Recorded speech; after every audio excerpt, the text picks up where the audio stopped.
जय और विजय ने रोक दिया, नहीं जाना है। अभी तो भगवान विष्णु शयन कर रहे हैं। संत कुमारों ने कहा कि तुम लोगों की बुद्धि भ्रष्ट तो नहीं हो गई? अरे जो संसार का पालन करता है उसे शयन करने की फुर्सत कहां? अगर वो सो जाएगा तो सारी सृष्टि समाप्त हो जाएगी। जय और विजय से संत कुमारों ने 3 बार आग्रह किया, लेकिन जय और विजय तीनों बार रोकते चले गए।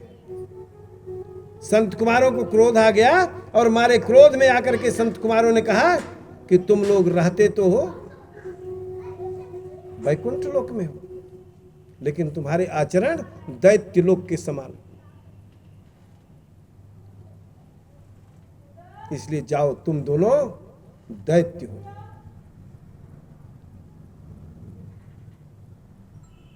जैसे संत कुमारों ने कहा कि तुम दोनों जाओ दैत्य हो जाओ, तैसे इनके मन का जो अभिमान था, जो इनके मन में अभिमान का अंकुर जगा था, वो समाप्त, श्राप मिलते ही समाप्त हुआ।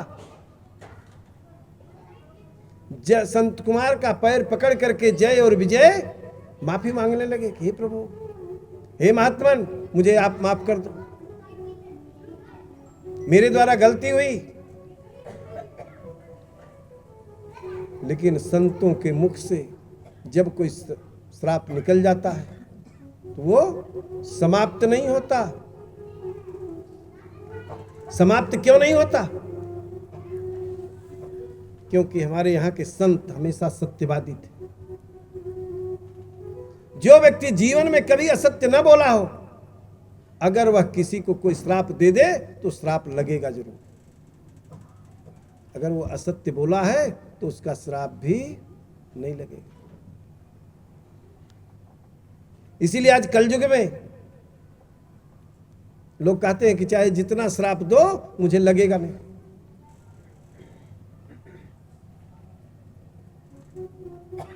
क्योंकि हर व्यक्ति जीवन में कभी ना कभी तो असत्य बोला ही है। असत्य कब बोलना चाहिए, कब असत्य बोलने से पाप उसका कोई प्रभाव नहीं होता? अगर आपके एक बार असत्य बोलने से किसी का जीवन बच जाए तो वह असत्य असत्य नहीं है।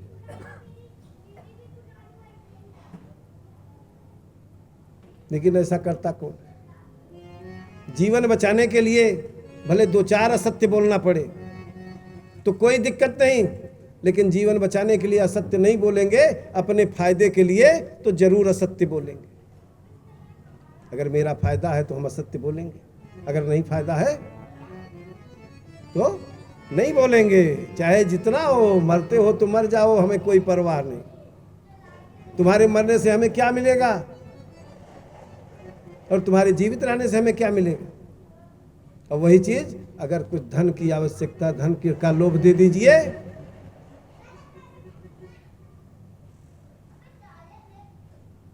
तो मरने वाले को इतना बढ़ा चढ़ा के दे देंगे कि उसको तुरंत आज के बजाय अभी फांसी हो जाए।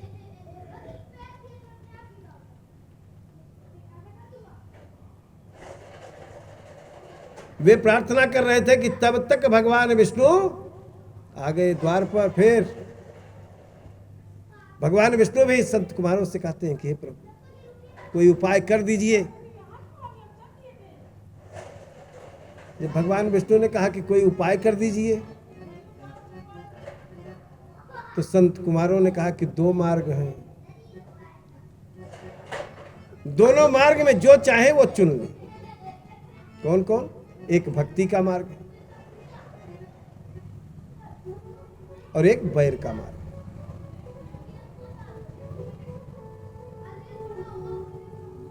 अब जय और विजय ये भी वैकुंठ लोक में निवास करते थे। दिमाग इनका भी बहुत तेज था। वो तुरंत संत कुमारों से पूछ बैठे कि दोनों में समय कितना लगेगा? भाई भक्ति करूंगा तो कब मुक्ति मिलेगी, फिर मैं इस पद पे पहुंचूंगा, और बैर करूंगा तो कब मुक्ति मिलेगी?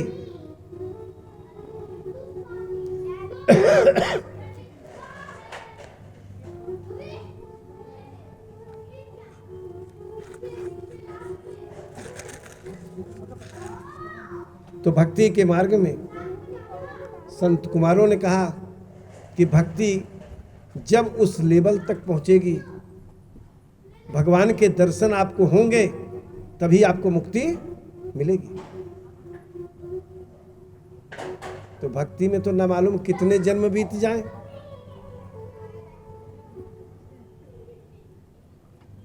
और बैर का मार्ग है तो दुश्मन का नाम कभी किसी के मुख से, किसी के दिमाग से हटता नहीं है। तो आप बैर कर लीजिए। संत कुमारों ने कहा यही मार्ग ठीक है। ओ जय और विजय ने कहा कि यह मार्ग बढ़िया है। संत कुमारों ने कहा 3 बार आप लोगों ने मुझे रोका है, 3 जन्म तक दैत्य कुल में जन्म लेना पड़ेगा, और तीनों जन्म में भगवान विष्णु से तुम्हारा बैर रहेगा।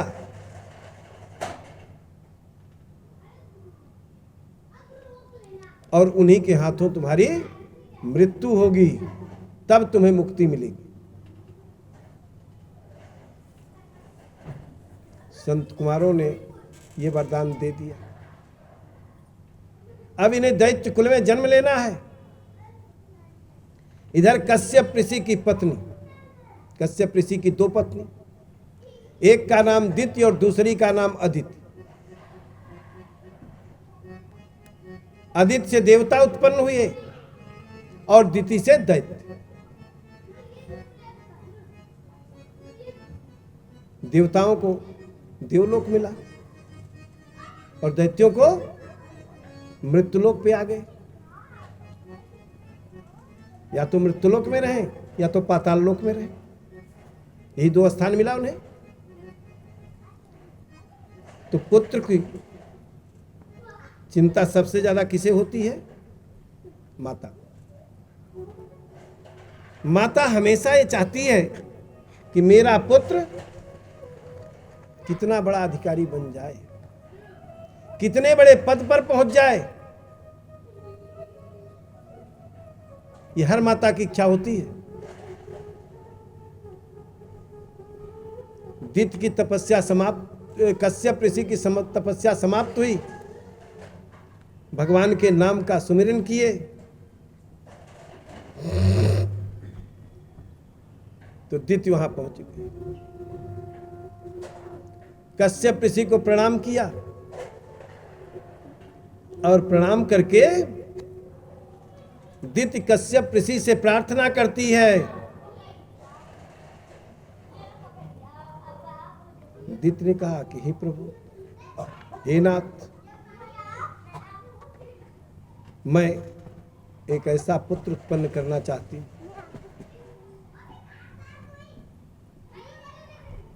जो मेरे सवत के पुत्रों से बलशाली, मेरे सवत के पुत्रों के राज्य को छीन सके, जिस पर मेरे पुत्रों का राज्य हो। कश्यप ऋषि बहुत समझाते हैं। कश्यप ऋषि ने कहा कि हे देवी, देखो यह समय तुम्हारे अनुकूल नहीं, और जब समय अनुकूल ना हो तो मनुष्य को क्या करना चाहिए? समय की प्रतीक्षा करनी चाहिए। लेकिन जो परमात्मा ने लिखा है उसे कोई रोक नहीं सकता। दिति कहती है कि हे प्रभु, कामदेव अपने धनुष के ऊपर 5 बाण चढ़ाए हुए मेरे शरीर को जला करके भस्म कर देना चाहता है। हे नाथ, आप उठिए। कश्यप ऋषि बहुत समझाते कि देखो, इस समय दिन और रात्रि के मध्य में गोधूली का समय है। 4 कर्म गोधूली के समय वर्जित हैं।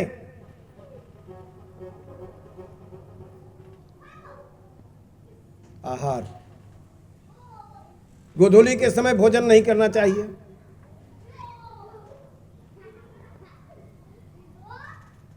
भोजन करने से क्या होता है?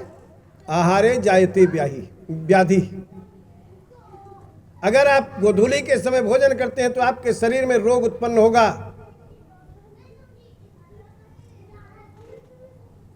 गोधूली के समय सोना नहीं चाहिए। सोने से निद्रायाम हरते लक्ष्मी। अगर आप सोते हैं गोधूली के समय तो लक्ष्मी का नाश होता है।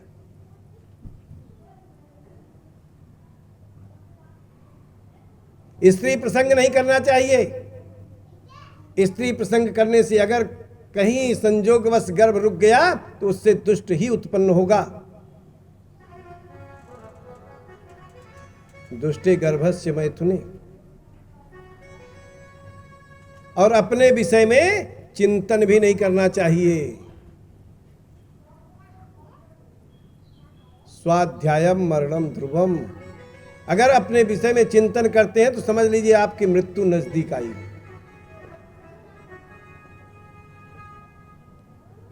कश्यप ऋषि बहुत समझा रहे हैं लेकिन दिति एक भी नहीं मान रही, एक भी नहीं सुन रही। कश्यप ऋषि ने यहां तक कह दिया कि हे देवी, इस समय तुम्हारे देवर भूत भावन भगवान शंकर, जिनका न तो कोई मित्र है न कोई शत्रु है, वे तो ऐसे बेलाग देवता हैं कि हमारे तुम्हारे विहार को देखेंगे तो वे श्राप दे देंगे। शमशान भूमि से निकल करके वे पृथ्वी पर भ्रमण करते हैं इसी समय। लेकिन दिति कश्यप की एक भी नहीं सुनती। कश्यप ऋषि की मेखला को पकड़ी और कुटिया के अंदर लेके चली जाती है। कश्यप ऋषि भूत भवन भगवान शंकर को, भगवान विष्णु को, ब्रह्मा को प्रणाम किए और कहा कि हे प्रभु, जैसी आपकी इच्छा है। इसके मन में वही भाव आया है। दिति को संतुष्ट किए। कश्यप ऋषि स्नान आदि क्रिया से निवृत्त होकर के फिर तपस्या में लीन। दिति ने गर्भ धारण किया। धीरे धीरे वो गर्भ बढ़ने लगा। 100 वर्ष तक दिति ने उस गर्भ को धारण किए रखा। 100 वर्ष के उपरांत दिति ने उस गर्भ को त्यागा।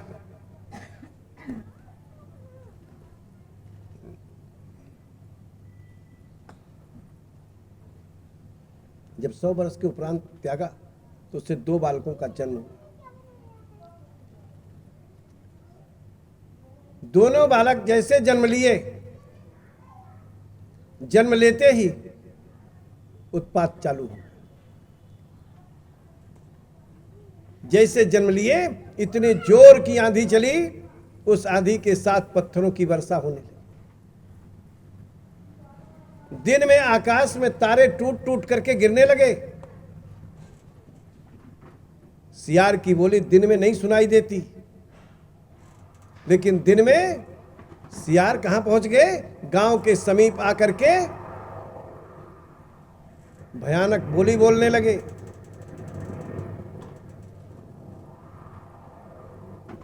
हवाओं के साथ अग्नि की लपटें उठने लगीं। ऐसा मालूम पड़ने लगा कि मानो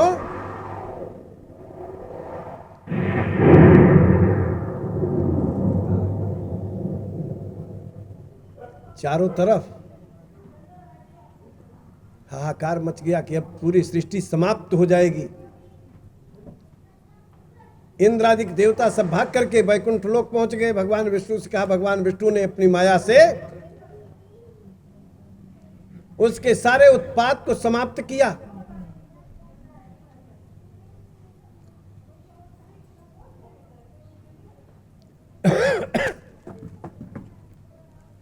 जब उत्पात समाप्त हो गया तो उस समय इन दोनों का नामकरण संस्कार हुआ। जो पहले जन्म लिया था, उसका नाम क्या हुआ? हिरण्याक्ष। क्योंकि हमारे मृत्युलोक में जो पहले जन्म लेता है उसी को बड़ा कहा जाता है,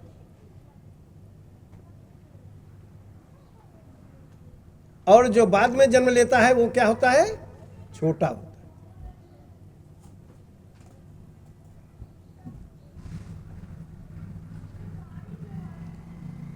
जब उसका जन्म हुआ, दोनों का, हिरण्याक्ष नाम, एक का नाम हिरण्याक्ष पड़ा, दूसरे का नाम हिरण्यकश्यप पड़ा। हिरण्याक्ष के शरीर में इतना बल था कि अगर चाहता तो वैकुंठ सदेह चला जाता, इतना बलशाली था वो। अकेले अगर चाहता तो सारे देवताओं से युद्ध करके विजय कर लेता।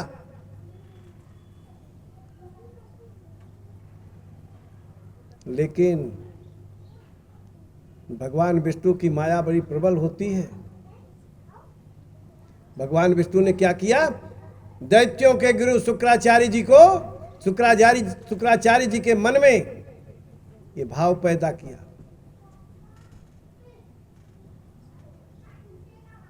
कि तुम इसे शिष्य बनाओ, और शिष्य बना करके इसे लेके पाताल लोक चले जाओ। अब शुक्राचार्य जी हिरण्याक्ष को अपना शिष्य बनाए, और शिष्य बना करके कहा कि देखो तुम्हारे शरीर में बल अधिक, तुम्हारे कुल के शत्रु भगवान विष्णु इसी मृत्युलोक में जन्म लेते हैं, नाना प्रकार के रूपों को धारण करके तुम्हारे कुल का विनाश किए। मैं तुम्हें एक उपाय बताता हूं, इस पृथ्वी को उखाड़ो, लेकर रसातल चले चलो। जब यह पृथ्वी मृत्युलोक में नहीं रहेगी तो तुम्हारे कुल के जो शत्रु हैं भगवान विष्णु, जिनकी ये पृथ्वी दासी है, फिर वे अवतार कहां लेंगे? और जब उनका अवतार नहीं होगा तो तुम्हारे कुल का संहार नहीं होगा। हिरण्याक्ष समझ गया कि ये बात तो बड़ी अच्छी बता रहे। पृथ्वी को उखाड़ लिया, लेके रसातल चला गया। संपूर्ण पृथ्वी पर चारों तरफ जल फैल गया। अब जल के सिवा इस पृथ्वी पर कुछ दिखाई नहीं दे रहा है। ऋषि मुनि हिरण्याक्ष के भय से पर्वत की कंदरा में छुप करके भगवत भजन कर रहे हैं, यज्ञ आदि कार्य नहीं हो रहे हैं। और जब यज्ञ नहीं होता तो क्या होता है? देवता लोगों को भोजन कहां से मिलता है?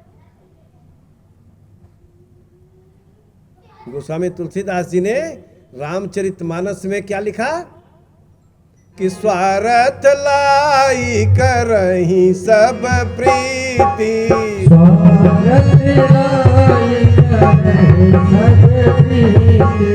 सुर नर मुनि की है रीति, सुर नर मुनि की है रीति, स्वार्थ लाई करहीं सब प्रीति। अगर स्वार्थ नहीं है तो कोई किसी से प्रेम नहीं करता। मृत्युलोक की बात जाने दीजिए, देवलोक की भी यही स्थिति है। देवताओं का स्वार्थ मनुष्य से क्या है? हम दिन रात अपना उनका नाम जपते हैं, किस लिए? हमारा भी स्वार्थ है। हमारा स्वार्थ यह है कि हम भगवान के नाम का जप करेंगे, जितने ज्यादा जप करेंगे हमें उतनी जल्दी इस संसार की आवागमन रूपी बंधन से मुक्ति मिलेगी, भवसागर से हम पार हो जाएंगे। हम इसलिए नाम जपते हैं। और देवता लोग क्या करते हैं? उनका भी स्वार्थ है। हम इस मृत्युलोक में अगर यज्ञ न करें, हवन न करें, पूजा पाठ न करें, हवन अगर नहीं करते तो देवताओं को भी भोजन नहीं मिलता। जो हम हवन करते हैं, मंत्रों का उच्चारण करते हैं, मंत्र अगर शुद्ध है तो वह आहुति, वह हविष्यान्न किसे मिलता है? देवताओं को मिलता है। अगर मंत्र में कहीं कोई त्रुटि हो गई तो वह दैत्यों के पक्ष में जाता है।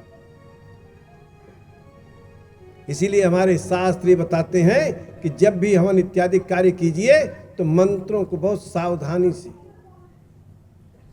मंत्रों का उच्चारण करना चाहिए। जल्दबाजी नहीं करनी चाहिए। जल्दबाजी करने में मंत्र शुद्ध हो जाते हैं।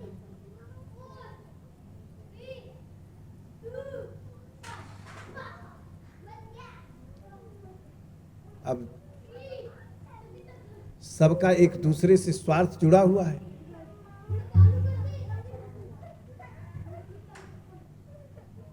जब ऋषि मुनि पर्वत की कंदरा में निवास करने लगे तो क्या हुआ? यज्ञादिक कार्य बंद हो गए।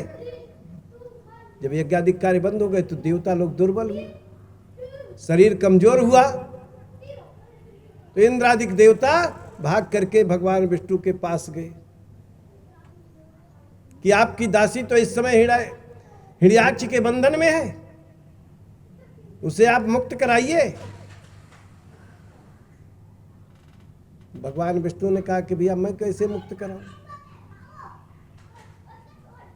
अरे इसके लिए चलो ब्रह्मा के पास, पितामह ब्रह्मा कुछ उपाय रचे होंगे, उसका वध कैसे होगा?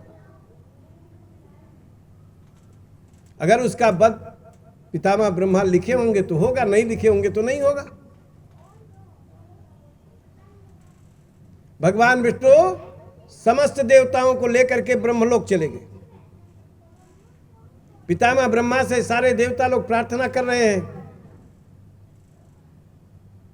तब तक पितामह ब्रह्मा की नाक में खुजली प्रारंभ होगी। जब पितामह ब्रह्मा की नाक में खुजली हुई तो खुजली से क्या होता है? छींक आती है। और जब छींक आई तो भगवान विष्णु पितामह ब्रह्मा की नाक से एक छोटे से वनवासी सूकर के बच्चे के रूप में निकले और वे सीधे मृत्यु लोक चले आए। बोलो श्री बारह भगवान की। 12 रूप में भगवान विष्णु ने अवतार लिया। कहां लिया? गोंडा डिस्ट्रिक्ट, सूकर क्षेत्र के नाम से पसिका को जाना जाता है। वहीं पर भगवान विष्णु ने 12 रूप में अवतार लिया।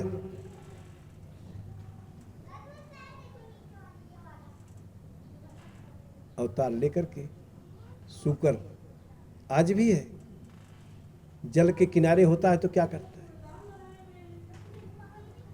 अगर जल के किनारे है सूकर तो जल के नीचे जो सड़ी हुई मिट्टी है उसी को खोदता है और खाता है।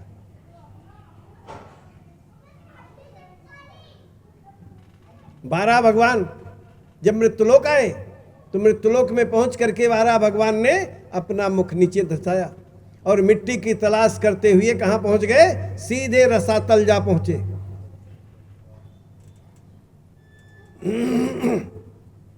जब रसातल पहुंच गए, पृथ्वी मिली, उसी के लिए गए थे। पृथ्वी जैसे मिलती है 12 भगवान बहुत प्रसन्न हुए। इतने प्रसन्न हुए कि गेंद की भांति अपने मुख के सामने निकले हुए दोनों दांतों के ऊपर पूरी पृथ्वी को उठा लिया।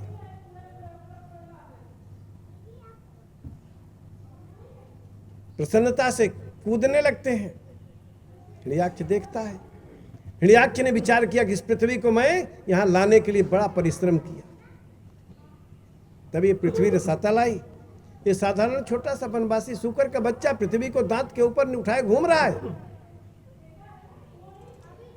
12 भगवान से कहता है कि हे सूकर, देख तू अभी बच्चा है, बालक है, तेरी खेलने खाने की अवस्था है, तेरा निवास जंगल है, तू जा करके जंगल में निवास कर।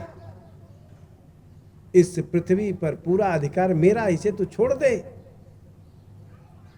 जंगल में जाकर के तू निष्कंटक निवास कर, तुझे कोई भय नहीं है, मैं तुझे वरदान देता हूं।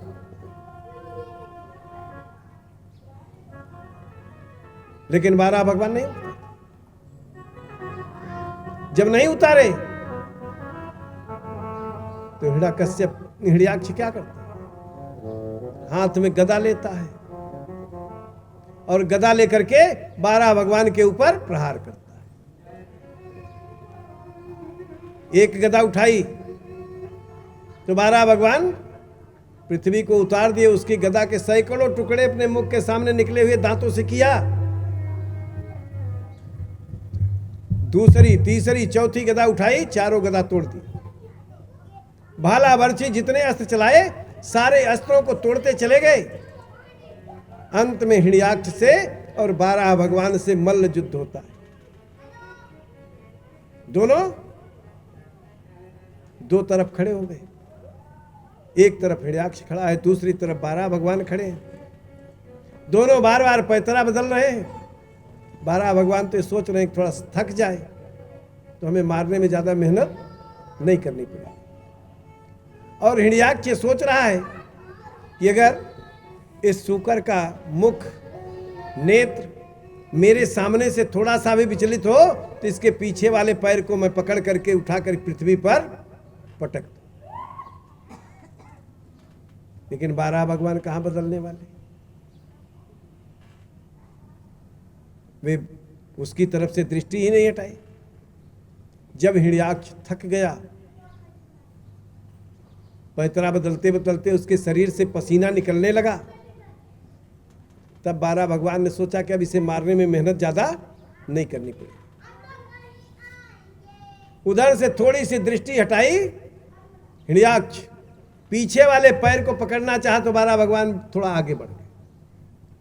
और जैसे 12 भगवान आगे बढ़े तैसे हिरण्याक्ष मुंह के बल गिर पड़ता है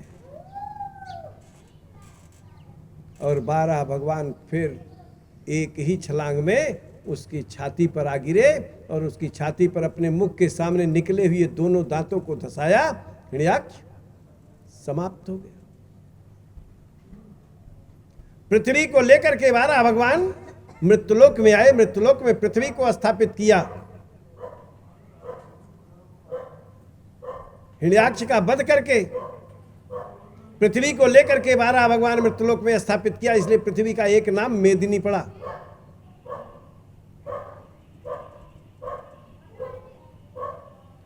हिरण्याक्ष समाप्त हो गया तो हिरण्याक्ष का छोटा भाई हिरण्यकश्यप सोचने लगा कि मेरे भाई के शरीर में हजारों हाथियों का बल था और उसे एक साधारण छोटा सा वनवासी सूकर का बच्चा समाप्त कर दिया, तो मेरी क्या औकात? मैं तो उसके सामने कुछ भी नहीं हूं। मैं सबसे पहले चल करके पितामह ब्रह्मा की तपस्या करूंगा। जब पितामह ब्रह्मा प्रसन्न होंगे, मुझे वरदान देने आएंगे, अमरत्व का वरदान मांगूंगा। जब मैं अमर हो जाऊंगा तब मैं इस पृथ्वी के सुख को भोगूंगा। हिरण्याक्ष तपस्या के लिए चला जाता है। सुखदेव जी कहते हैं कि जब तक उसकी तपस्या पूरी नहीं होती तब तक और कथा में कहता हूं। पितामह ब्रह्मा की सृष्टि का वर्णन किया। जब पितामह ब्रह्मा इस सृष्टि की रचना करने लगे तो सबसे पहले पितामह ब्रह्मा ने किसको उत्पन्न किया? मनुष्यों को पहले नहीं उत्पन्न किया। मनुष्यों के अंदर जो विकार है सबसे पहले उनको उत्पन्न किया। ईर्ष्या, क्रोध, लोभ, मोह, दंभ, अहंकार, इन सब को उत्पन्न करने के बाद तब अंत में मनुष्यों की उत्पत्ति होती है। अगर ये न उत्पन्न हुए होते तो आज क्या होता? न किसी से हम ईर्ष्या करते, न किसी से द्वेष करते, न शरीर में अहंकार रहता। हर प्राणी भगवत भजन करते और सबको मुक्ति प्राप्त होती, सब वैकुंठ चले जाते।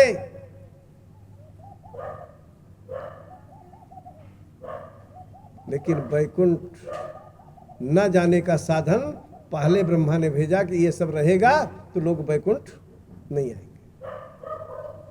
तब कहाँ जाएंगे? तब नरकों में जाएंगे।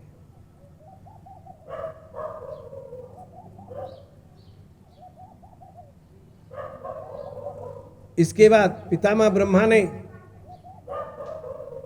दक्ष को उत्पन्न किया, ऋषियों को उत्पन्न किया। नारद जी हैं, अत्रि हैं, वशिष्ठ हैं, विश्वामित्र हैं। ये सब पितामह ब्रह्मा के मानसिक पुत्र हैं।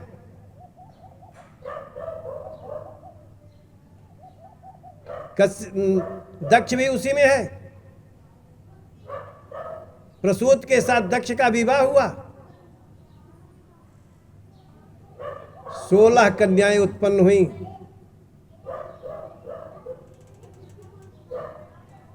तेरह कन्याओं का विवाह तो दक्ष ने धर्म के साथ किया। 2 कन्या का विवाह कश्यप ऋषि के साथ कर दिया। दित्य और अदित्य ये प्रजापति दक्ष की पुत्री। एक कन्या शेष बची जिनका नाम सती था।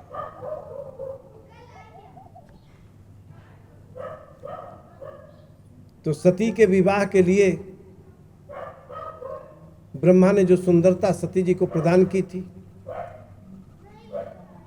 किसी भी देवता के पास वो सुंदरता नहीं थी। मृत्युलोक में मानव दानव जो भी थे, किसी के पास वह रूप नहीं था जो रूप ब्रह्मा ने सती जी को प्रदान किया था।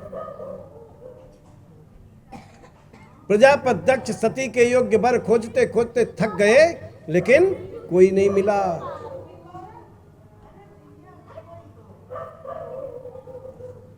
जब कोई नहीं मिलता तो ब्रह्मलोक गए। प्रजापति दक्ष ब्रह्मा के पास पहुंचे और कहने लगे कि हे पितामह, आपने मेरी सबसे छोटी पुत्री सती को जो रूप दिया है, क्या उसके योग्य वर का निर्माण नहीं किया?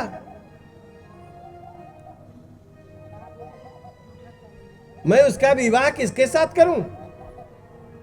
सती के योग्य कोई वर मुझे नहीं मिल रहा है। पितामह ब्रह्मा ने प्रजापति दक्ष से कहा कि हे पुत्र, अगर तुम चाहो तो मैं तुम्हें बताऊं, मेरा कहना मानो तो अपनी छोटी पुत्री सती का विवाह बहुत भावन भगवान शिव के साथ कर दो, वहां उसे सब प्रकार का सुख मिलेगा। पितामह ब्रह्मा की बात मान करके प्रजापति दक्ष ने सती का विवाह शिव के साथ कर दिया। जब सती का विवाह हो गया, पितामह ब्रह्मा ने देखा कि मेरा पुत्र, मैंने इस पुत्र को जो कार्य दिया था उसे बड़ी सुगमता से उसका निर्वहन किया, अब इसे कुछ और अधिकार दे देना चाहिए, बड़ा पद देना चाहिए। तो प्रजापति का पद देते। जब इतना बड़ा पद प्रजापति दक्ष को मिला तो शरीर में अभिमान आना स्वाभाविक। प्रजापति दक्ष को भी अभिमान हो गया कि अब तो मैं सब देवताओं से श्रेष्ठ हो गया, अब सारे देवता मेरे अधीन रहेंगे।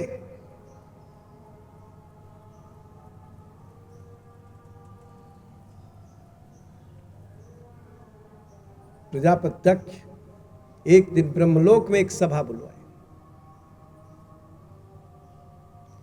जब वो सभा बुलवाए तो उस सभा में भगवान शंकर भी गए।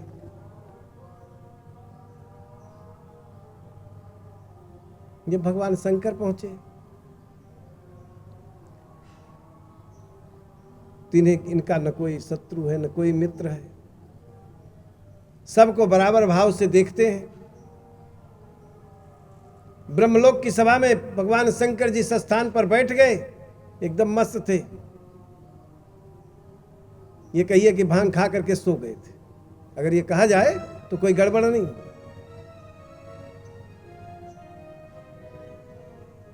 प्रजापति दक्ष पहुंचे, सारे लोग अपने अपने आसन से उठ के खड़े हो गए,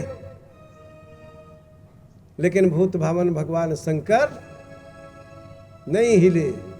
पता ही नहीं चला कौन आया कौन चला गया।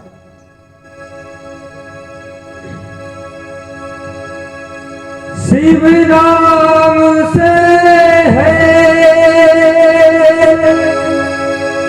जगत में उजाला,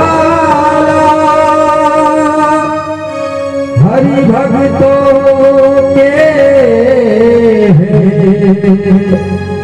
मन में शिवाला।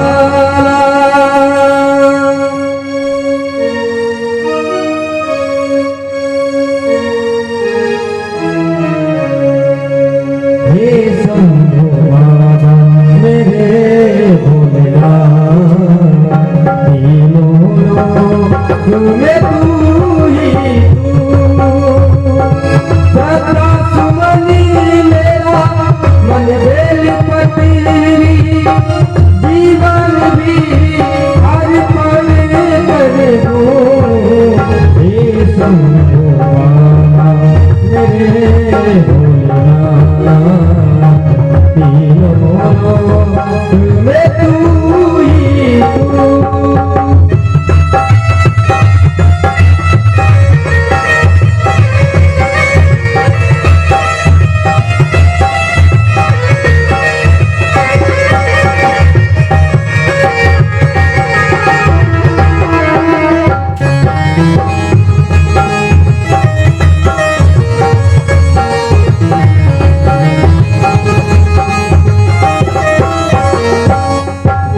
स्वामी है तू, अंतर्यामी है तू, मेरे जीवन की अनमित कहानी है तू। मेरी शक्ति अपार, तेरा पावन है द्वार, तेरी पूजा ही मेरा जीवन आधार। भूल तेरे चरित्रों की जीवन को साकार किया। हे शंभो बाबा मेरे भोलेनाथ, तीनों में तू ही तू।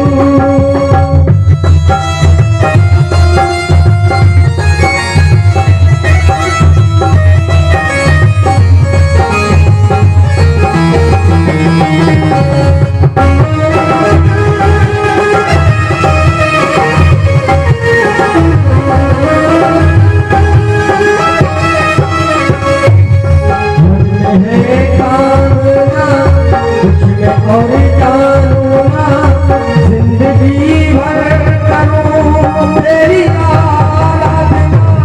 सुख की पहचान दे तू मुझे ज्ञान दे, प्रेम सबसे करूं ऐसा वरदान दे। तूने दिया मेरे बल को, अज्ञानी को ज्ञान दिया। हे शंभो बाबा मेरे भोलेनाथ, तीनों में तू ही तू। सदा सुमन मेरा मन बेल पतीरी, जीवन भी हर पल कर दूं। हे शंभो बाबा मेरे भोलेनाथ, तीनों में तू ही तू। तीनों में तू ही तू। बोले भूत भगवान भोलेनाथ की। भूत भावन भगवान शंकर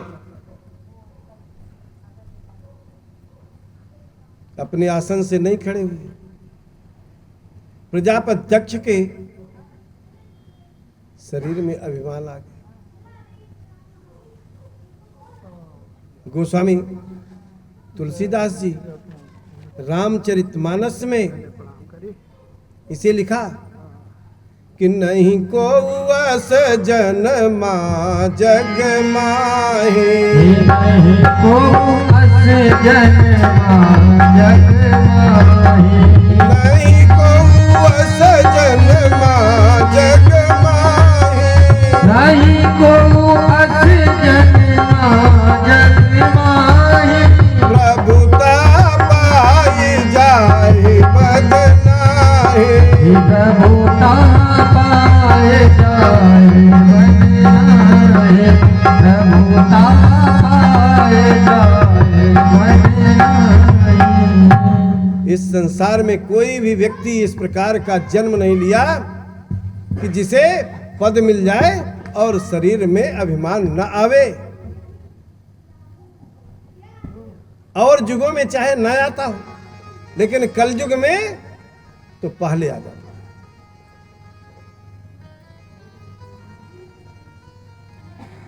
तो प्रजापत्यक्ष को इतना बड़ा पद मिला तो उसके शरीर में अभिमान आया, और जब अभिमान आ गया तो भगवान शंकर का अनादर पहले शुरू। प्रजापत्यक्ष भूत भवन भगवान शंकर को देखा कि ये नहीं खड़े हुए, तो पितामह ब्रह्मा को संबोधित करता है। पितामह ब्रह्मा से कहता है कि हे पितामह, मैं कोई अभिमान से नहीं कह रहा हूं। हे पितामह, आप लोगों के मध्य में ये जो शिव बैठा है, नाम तो आप लोगों ने इसका बड़ा सुंदर रख दिया, क्या शिव, लेकिन बेस इसका देखिए, बेस इसका बड़ा अशिव है।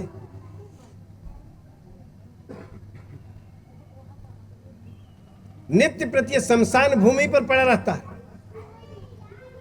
मुर्दे की राख अपने शरीर में लगाता है, नरमुंडों की माला गले में धारण करके घूमता है। शमशान भूमि पर निवास करने वाले जो भूत प्रेत हैं वही इसके संगी साथी हैं। हे पितामह, ये शिव सदाचार से रहित है।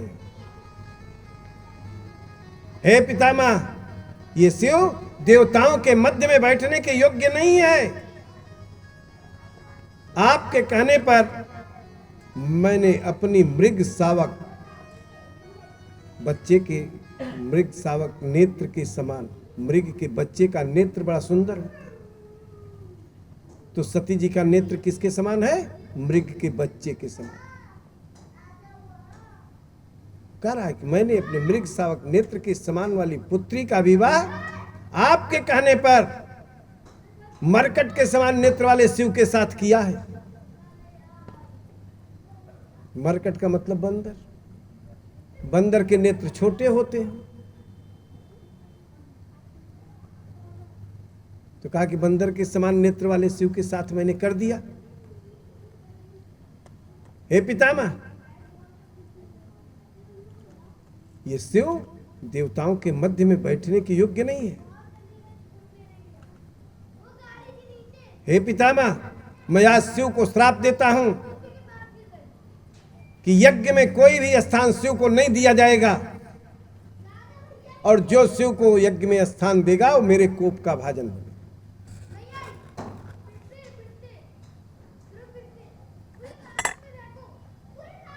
भगवान शंकर के ऊपर कोई प्रभाव नहीं पड़ा, प्रजापत्यक्ष ने श्राप दे दिया, लेकिन भूत भावन भगवान शंकर फिर भी अपने आसन से एक बार भी हिले नहीं, न प्रजापत्यक्ष की तरफ देखे, देखा भी नहीं, बैठे रहे। लेकिन भूत भावन भगवान शिव के वाहन नंदीश्वर इनसे नहीं रहा गया। ये तुरंत अपने आसन से उठ के खड़े हुए, और खड़े होकर के नंदीश्वर ने कहा कि हे प्रजापत्यक्ष, मैं ये देख रहा हूं जब से तू इस सभा में आया है तब से बकरे के समान में करता जा रहा है। जब तू नहीं था इस सभा में तो सभा में बड़ी शांति। जब से तू आया चारों तरफ कोतूहल ही कोतूहल है। हे प्रजापति दक्ष, मैं तुझे ये श्राप देता हूं, तेरा ये मुख बहुत जल्द ही बकरे के समान हो जाए। नंदीश्वर ने श्राप दे दिया तो भूत भावन भगवान शंकर के अनुयायी भृगु ऋषि ये कैसे चुप रहते? ये भी अपने आसन से उठ के खड़े हो गए। भृगु ऋषि ने कहा कि नंदीश्वर, मैं ये श्राप देता हूं कि शिव दीक्षित जो होंगे वो भक्षा भक्ष ग्रहण करेंगे।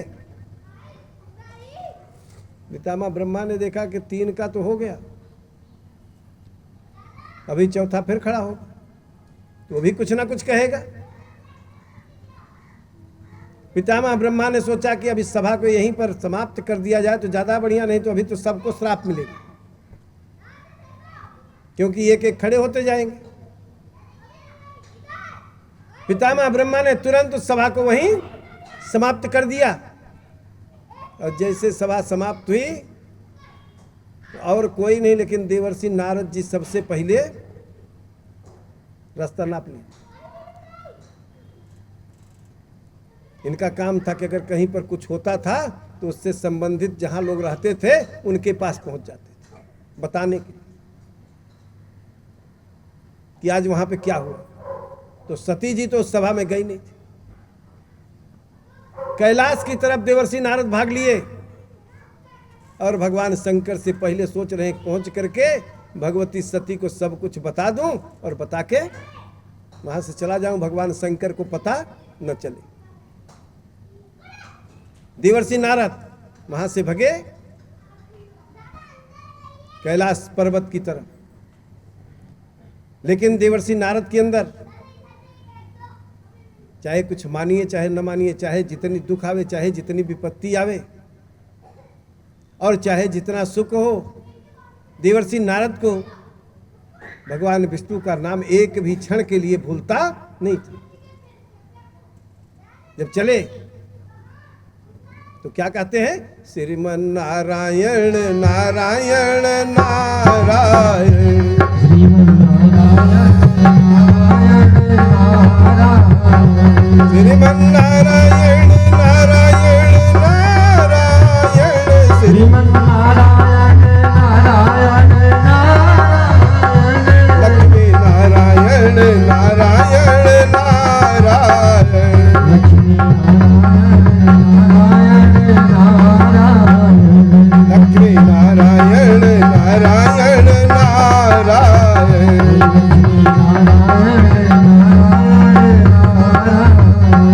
बद्री नारायण नारायण नारायण, बद्री नारायण नारायण नारायण, भजमन नारायण नारायण नारायण,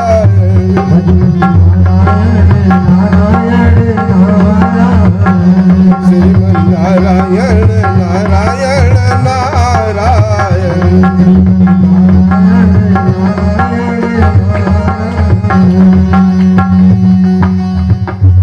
अब देवर्षि नारद पहुंच गए कैलाश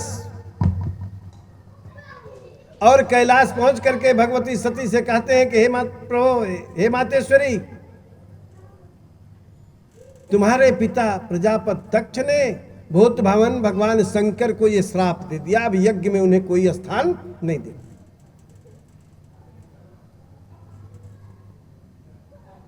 सती जी कुछ नहीं बोल रही क्योंकि पिता ने श्राप दिया। बाकी नंदीश्वर ने जो श्राप दिया उसे मारे डर के नहीं बताइए, कहीं ये भी बताने लगूं तो हो सकता है भूत भावन भगवान शंकर पहुंच न जाए, तो इसलिए उसे बिना बताए चले जाते हैं। अब सती जी जान तो गई कि मेरे स्वामी को श्राप मिल गया है, यज्ञ में कोई स्थान देगा नहीं। लेकिन भगवान शंकर पहुंचे तो सती जी ने कुछ पूछा ही नहीं। जब पहले से मालूम है तो पूछने की जरूरत क्या है। एक बात सती जी ने नहीं पूछा कि देवलोक की सभा में क्या हुआ, भगवान शंकर भी बताना उचित नहीं समझे। जब पूछ नहीं रहे तो हमें बताने की जरूरत क्या है। जान गए देवर्षि नारद पहुंचे थे, झगड़ा लगा के चले गए। तो पूछने का मतलब, बताने का मतलब आग में घी डालने का काम होगा। तो इसलिए भगवान शंकर भी नहीं बता। धीरे धीरे समय बीतता गया, सतयुग व्यतीत हो गया, त्रेता आ गया। भगवान विष्णु राम के रूप में अवतार ले लिए। 14 वर्ष का वनवास हो गया।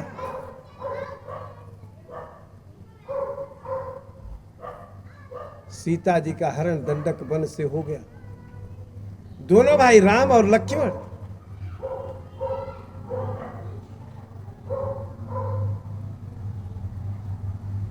सीता जी को खोज रहे हैं। जब राम और लक्ष्मण सीता को खोजने के लिए जा रहे हैं, खोजने, तो वृक्षों से, लताओं से, पशु पक्षियों से भगवान श्री राम पूछते, हे खग हे मृगमधुकर श्रेणी, तुम देखी सीता मृग नयनी। इतने में भूत भावन भगवान शंकर सती जी को साथ में लिए भगवान श्री राम के सामने पहुंचे। जब भगवान शंकर के सामने पहुंचे तो भगवान शंकर ने भगवान राम को क्या कहा? सच्चिदानंद पार ब्रह्म परमात्मा कह करके प्रणाम। और सती जी से भी कहा कि हे देवी, तुम भी इन्हें प्रणाम कर लो, ये पार ब्रह्म परमात्मा है। लेकिन सती जी को विश्वास नहीं हुआ भगवान शंकर की वाणी पर। सती जी कहती हैं कि अयोध्या नरेश महाराज दशरथ के पुत्र हैं। अगर ये पुत्र न होते पार ब्रह्म परमात्मा, आप इन्हें कह रहे हो, मैं इन्हें पार ब्रह्म परमात्मा नहीं मानती। पार ब्रह्म परमात्मा को पत्नी की जरूरत कहां? और अगर ये पार ब्रह्म परमात्मा के रूप में है तो इनको मालूम होना चाहिए कि इनकी पत्नी को कौन ले गया है।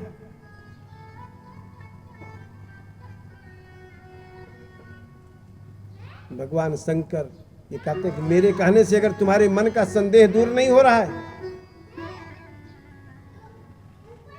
तो तुम जा करके परीक्षा ले लो, ये पार ब्रह्म परमात्मा है। सती जी परीक्षा लेने के लिए तैयार हो गए। जब सती जी परीक्षा लेने के लिए तैयार हो तो भूत भावन भगवान शंकर ये कहते हैं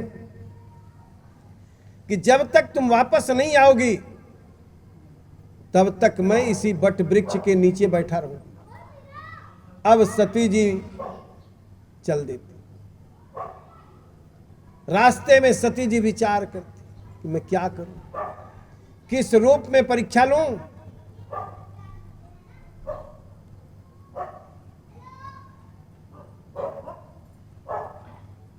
तो सती जी के मन में यह भाव उत्पन्न हुआ कि ये पत्नी के विरह में व्याकुल है, तो क्यों ना इनकी पत्नी का रूप बना लो। गोस्वामी जी ने लिखा, बारंबार विचार कर धर सीता का रूप, आगे होई चल पंथ ते जेहि आवत नर भूप।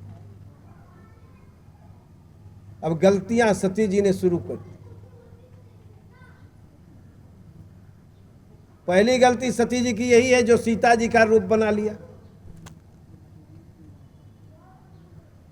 दूसरी गलती सती जी ने क्या की? भगवान श्री राम के आगे आगे चल रही।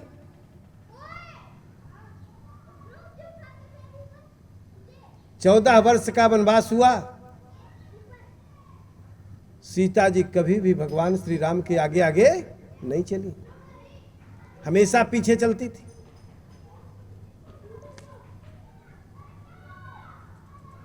दूसरी चीज, जहां पर रास्ते में जिस भूमि पर भगवान श्री राम के पद कमल पड़ते थे उसके अगल बगल अपना पैर रखती थी, लेकिन भगवान श्री राम के पद चिन्हों के ऊपर सीता जी ने अपना कभी पैर नहीं रखा। आज सती जी सीता जी का रूप धारण की और आगे आगे चल रही हैं, तो गलती हो गई। तो सबसे पहले दृष्टि किसकी पड़ी? लक्ष्मण। जब लक्ष्मण जी की दृष्टि सबसे पहले पड़ती है, और जगह तो लक्ष्मण जी बड़े उतावले थे, परशुराम जी आए तो सबसे पहले खड़े हो गए बोलने के लिए। वनवास हुआ तो कैकेयी से लड़ने के लिए सबसे पहले खड़े हो गए, लेकिन यहां पर लक्ष्मण जी बहुत गंभीर बन गए। गोस्वामी जी ने लिखा है कि लक्ष्मण दीख उमा कृत वेसा,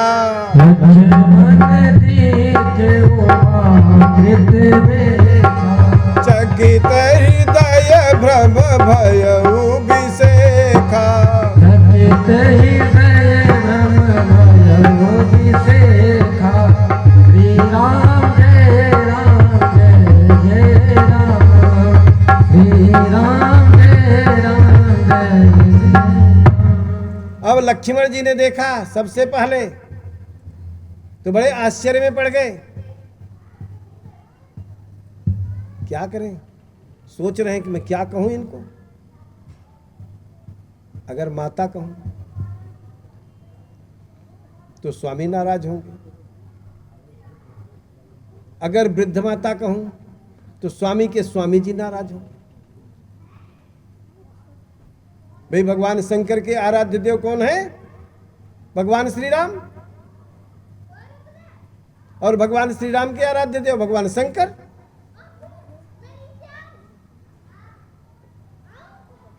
तो अब इसमें क्या करते हैं? लक्ष्मण जी के मन में तो बड़ा संदेह उत्पन्न हो गया। तो लक्ष्मण जी ने सोच लिया कि यहां पर गंभीर बनना अच्छा है। गोस्वामी जी ने फिर लिख दिया, कही न सकत कछु अति गंभीरा, कही न सकत कछु अति गंभीरा। प्रभु प्रभाव जानत मति धीरा, प्रभु प्रभाव जानत मति धीरा। श्री राम जय राम जय जय राम, श्री राम जय राम जय जय राम। लक्ष्मण जी यहां गंभीर बन गए कि कुछ न कहा वही में सबसे बड़ी भलाई है, और जौने कहा तौनन में बुराई है। वृद्ध माता कही तो भी स्वामी नाराज हो, और अगर मैं सीता जी को अपनी माता मानता हूं, माता कहता हूं, तो भी यही नाराज होंगे दोनों तरफ। तो नाराज क्यों करूं? जिस जगह पे जाने की, इस काम को करने से, इस बात को बोलने से लोग नाराज होंगे, तो उस जगह पे चुप रहना अच्छा है। तो लक्ष्मण जी ने चुप्पी साथ कि मैं नहीं बोलूंगा। इतने में भगवान श्री राम की दृष्टि पड़ गई, और जब भगवान श्री राम ने देखा तो भगवान श्री राम बड़े आश्चर्य में पड़ गए कि क्या कहूं, यही तो है,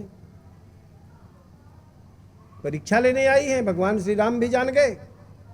तब भगवान श्री राम हाथ जोड़ करके सती जी को प्रणाम। गोस्वामी जी ने लिखा कि जोरी पानी प्रभु की नि प्रणामो, जोरी पानी प्रभु की नि प्रणामो। पिता समेत लीनि निज नामो, पिता समेत लीनि निज नामो। श्री राम जय राम जय जय राम, श्री राम जय राम जय जय राम। हाथ जोड़ करके प्रणाम किया। केवल प्रणाम ही नहीं किया, सती जी ने भगवान शंकर से कहा था कि अयोध्या नरेश महाराज दशरथ के पुत्र हैं, ये पारब्रह्म परमात्मा नहीं है। इसलिए भगवान श्री राम क्या कहे कि हे देवी, अयोध्या नरेश महाराज दशरथ का पुत्र राम तुम्हें प्रणाम करता है।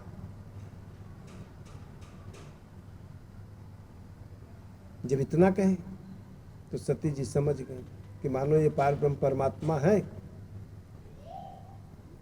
लेकिन भगवान शंकर, अब भगवान श्री राम अब क्या करते हैं? फिर कहते हैं, फिर उन्होंने कहा, बता दिया कि मैं कौन हूं। तुम भले रूप छुपा करके आई हो, लेकिन मैं तुम्हें पहचान रहा हूं। अब भगवान शंकर के विषय में पूछ रहे हैं। तुलसीदास जी ने लिखा,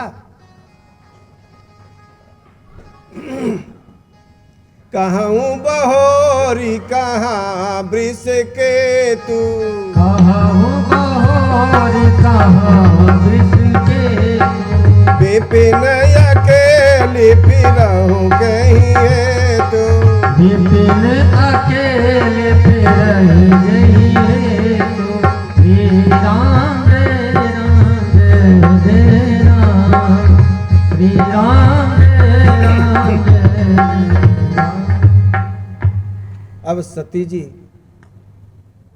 जब भगवान शंकर ने कहा कि विष का आहार करने वाले भूत भावन भगवान शंकर कहाँ हैं? इस कठोर घनघोर कांटों से भरे जंगलों में आप अकेली क्यों घूम रही? अब तो सती जी समझ गई कि मानो मेरी पोल ये सब जान गई।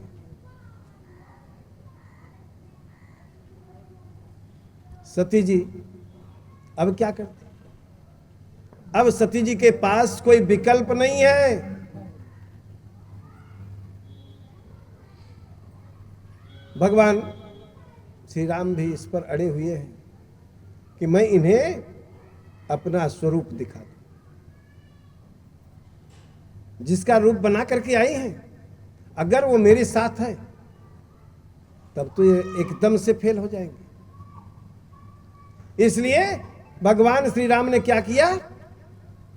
अभी जब आई थी तब क्या देखा था कि राम और लक्ष्मण केवल दोनों आ रहे हैं, लेकिन अब क्या देख रही हैं? राम, सीता और लक्ष्मण तीनों हैं।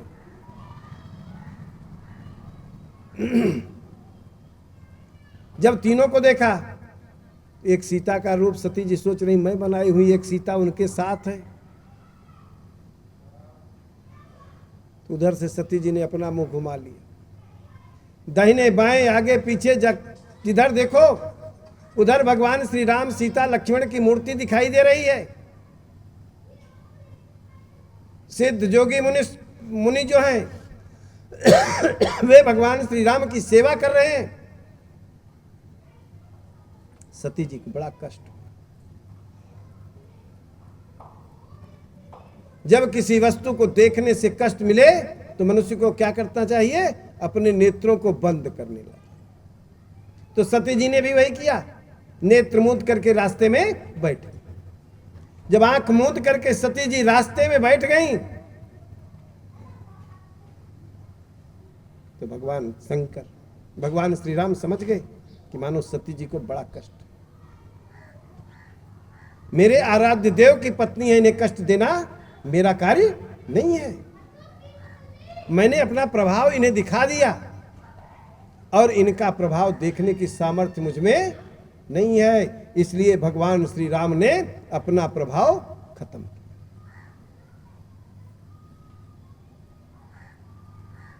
जब सती जी फिर नेत्र खोलती हैं तो न तो राम दिखाई पड़े, न लक्ष्मण दिखाई पड़े, न सीता दिखाई पड़ी।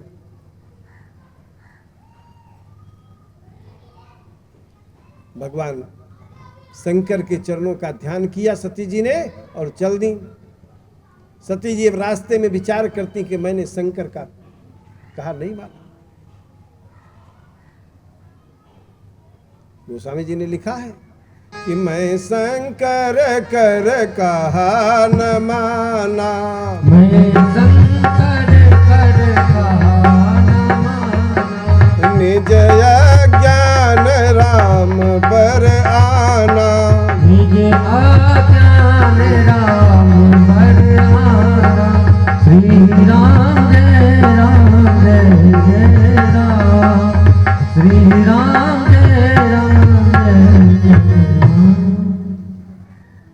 सती जी ये सोचती कि मैं अपने स्वामी की बात नहीं मानी, अपनी अज्ञानता के कारण भगवान श्री राम की परीक्षा लेने चली आई। अब मैं जाकर के उत्तर क्या दूं? सती जी के हृदय में दुख बहुत है कि उत्तर क्या दूं। उसी उत्तर के कारण सती जी को बार बार पछतावा हो रहा है, लेकिन इतने में सती जी पहुंच जाती हैं कहां? जहां पर भूत भावन भगवान शंकर बैठे थे। वहां जब पहुंची सती जी तो भगवान शंकर के चरणों में प्रणाम किया। भगवान शंकर के चरणों में जब सती जी प्रणाम कर लेती हैं तो प्रणाम करने के बाद भूत भावन भगवान शंकर सती से पूछते हैं कि हे देवी,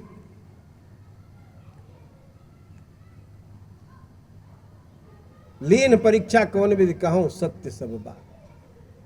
भगवान शंकर ने पूछा तुम किस प्रकार से परीक्षा ली, सत्य सत्य मुझे बतला दो। अगर सती जी वहां झूठ न बोलती तो हो सकता है कि भूत भावन भगवान शंकर सती को माफ कर देते, लेकिन सती की गलती माफ करने के योग्य थी नहीं।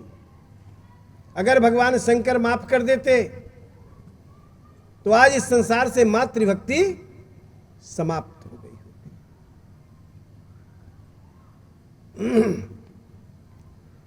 तो सती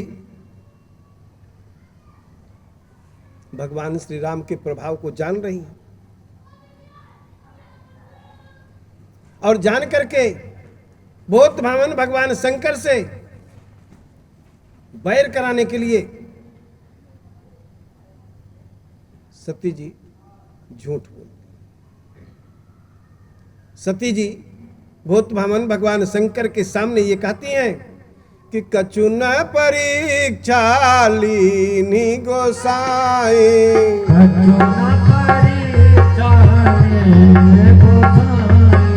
केने प्रणाम तुम्हारे नाए, प्रणाम तुम्हारे नाए, राधे राधे राम, श्री राधे राधे। सती जी ने कहा कोई परीक्षा नहीं लिया, जैसे आप कहे थे वैसा ही हुआ। मैं आपसे अलग होकर के जैसे उनके सामने पहुंची तैसे मेरे मन का भ्रम दूर हो गया और मैं केवल प्रणाम करके चली आई। जब सती जी ने ये कहा कि मैं प्रणाम करके चली आई हूं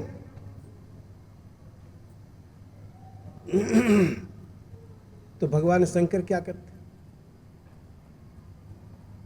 वे बिना परीक्षा लिए, कोई भी स्त्री हो अगर परीक्षा लेने जाएगी और बिना परीक्षा लिए चली आवे, ये तो बड़ा असंभव है। भगवान शंकर ने ध्यान धर के देखा,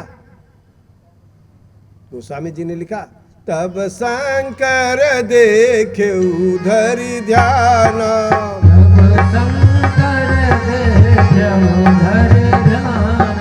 सती जो कीन चरित सब जाना, सती जो कीन चरित सब जाना, राम राम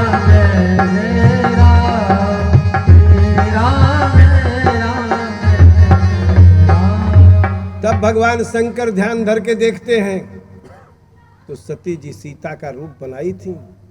ये भूत भवन भगवान शंकर के सामने उपस्थित हो गए और जैसे सीता का रूप भगवान शंकर के सामने आया तो भगवान शंकर ने क्या कहा?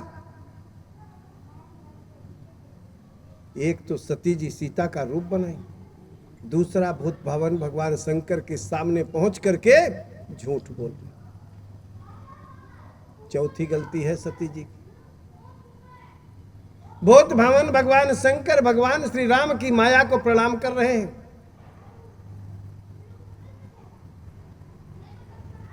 बहुरी राम मायही सिरुनावा, बहुरी राम मायही सिरुनावा, प्रेरी सती जही झूठ कहावा, और सती जही जो कहा श्री राम जय राम जय राम श्री राम जय राम। भगवान शंकर भगवान श्री राम की माया को प्रणाम करते हैं और प्रणाम करके कहते हैं कि हे प्रभु, आपकी माया बड़ी विचित्र है, आपकी माया धन्य है।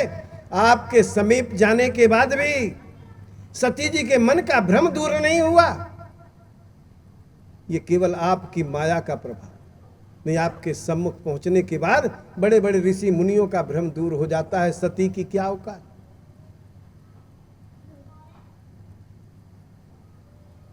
ये भगवान शंकर भगवान श्री राम की माया को प्रणाम करके ये कहते हैं कि आपके समीप जाने के बाद सबके भ्रम दूर हो जाते, लेकिन सती का भ्रम नहीं दूर हुआ।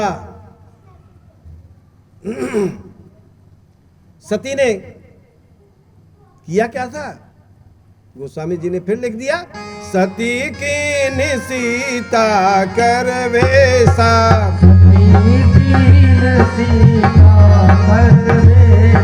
शिव उर भय विषेक बिरेसा शिव उर भय विषेक बिरेसा श्री राम जय राम जय राम श्री राम जय राम जय। सती जी ने सीता का रूप धारण किया।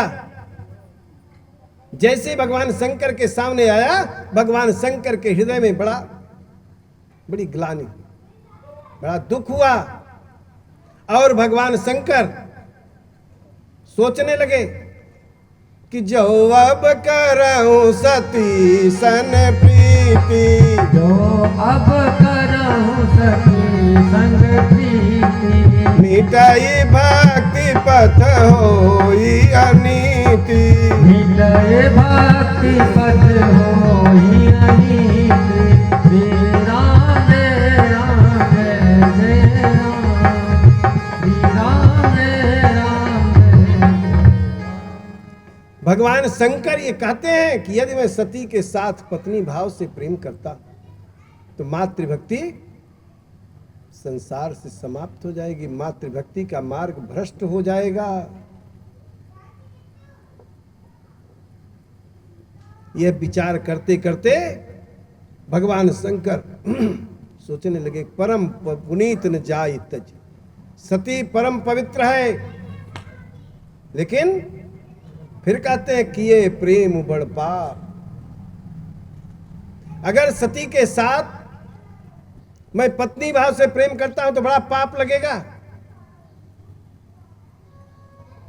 और प्रगट न कहत महेश कछु हृदय अधिक संताप। सती जी से भगवान शंकर ने स्पष्ट कुछ नहीं कहा। इतना कष्ट सहने के बाद भी भूत भावन भगवान शंकर एक भी शब्द नहीं बोले सती जी को। आज के आदमी होते तो क्या करते, मारपीट कचहरी तक तो पहुंचा ही नहीं देते,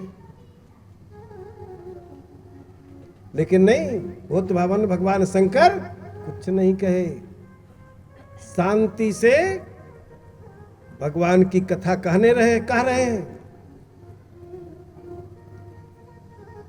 भगवान की कथा कहते हुए कैलाश की तरफ चल देते, सती जी को साथ में लेकर के। सती जी को छोड़ा नहीं, सती जी को साथ में लिया और कैलाश की तरफ चल दिए।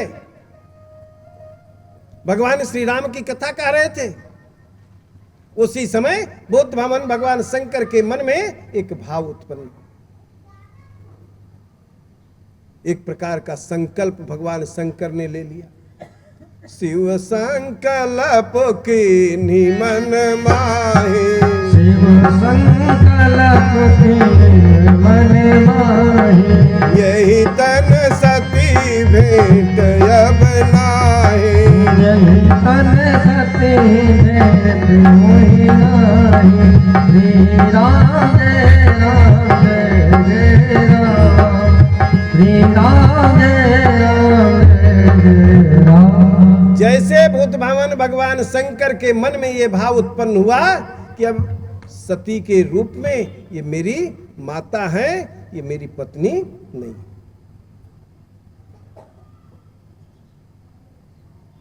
उसी समय आकाशवाणी होती है। आकाशवाणी ने यह कहा कि प्रभु, आपने जो प्रतिज्ञा की है, इस प्रकार की प्रतिज्ञा आज तक न कोई किया है और न कोई आगे करेगा, क्योंकि आप भगवान श्री राम के भक्त सामर्थ्यवान हैं, तब आपने प्रतिज्ञा कर ली।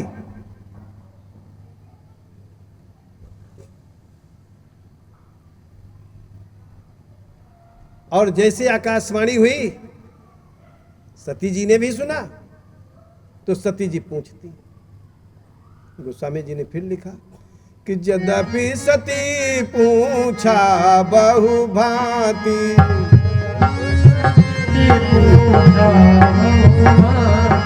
तदपि न कहु त्रिपुर आराती।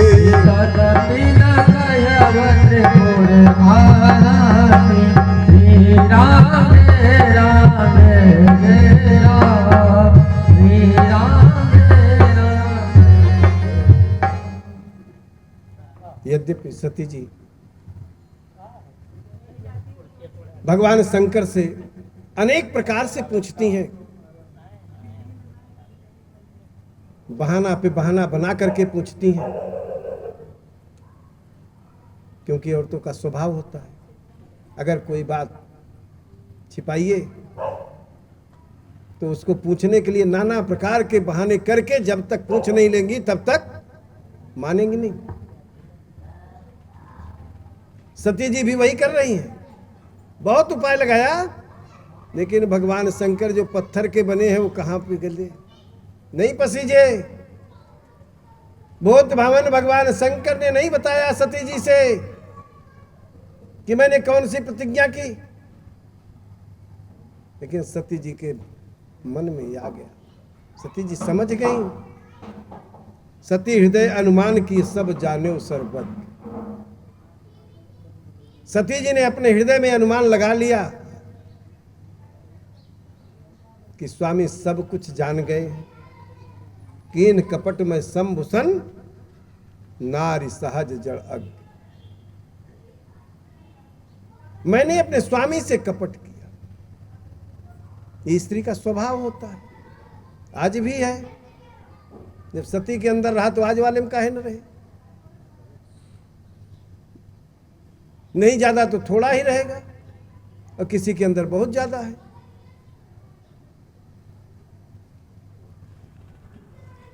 तब गोस्वामी जी ने लिखा कि जल पय सरिस विकार, देख प्रीत की रीत भल। पानी और दूध दोनों एक में मिला दीजिए तो पानी भी दूध के भाव में बिकता है कि नहीं बिकता। पय का मतलब दूध, जल का मतलब पानी। दूध और पानी में प्रेम इतना है कि मिला दीजिए तो अलग करना मुश्किल है।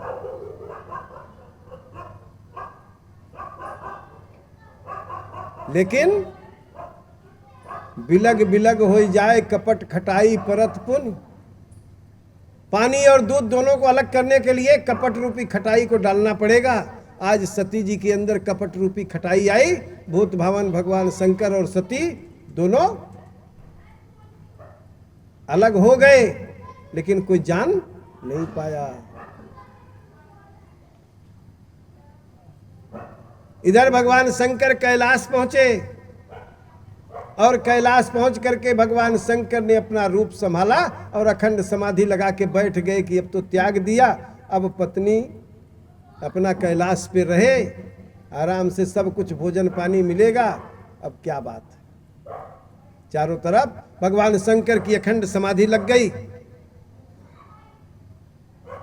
इधर मृत्युलोक से यज्ञादि कार्य बंद हो गए, ऋषि मुनि भी नहीं कर रहे। भाई शिव से विमुख होकर के यज्ञ कौन करे। सबसे पहले प्रजापत्यक्ष ने ऋषियों को बुलवा लिया, और ऋषियों को बुलवा करके कहा कि आप सब लोग एक यज्ञ कराइए हमारी। उस यज्ञ में शिव को कोई स्थान नहीं दिया जाएगा। शिव से विमुख होकर के सबसे पहले यज्ञ मैं करूंगा, जिससे सारे संसार को ये मालूम हो जाए कि शिव किसी का कुछ बिगाड़ नहीं सकता। प्रजापति दक्ष यज्ञ कर रहे, यज्ञ की तैयारी में लग गए। मंडप की रचना हो गई, सारे ऋषि मुनि पहुंच गए, सारे देवताओं को निमंत्रण मिल गया। जिस दिन प्रजापति दक्ष के यज्ञ में देवता लोग जाते, उसी दिन भगवान शंकर की समाधि समाप्त होती। गोस्वामी जी ने लिखा, बीते सम्मत 87 तजी समाधि संभु अविनाश। 87,000 वर्ष तक भगवान शंकर समाधि में लगे लीन रहे। प्रजापति दक्ष ने यज्ञ प्रारंभ किया, उसी दिन भगवान शंकर का ध्यान टूट गया।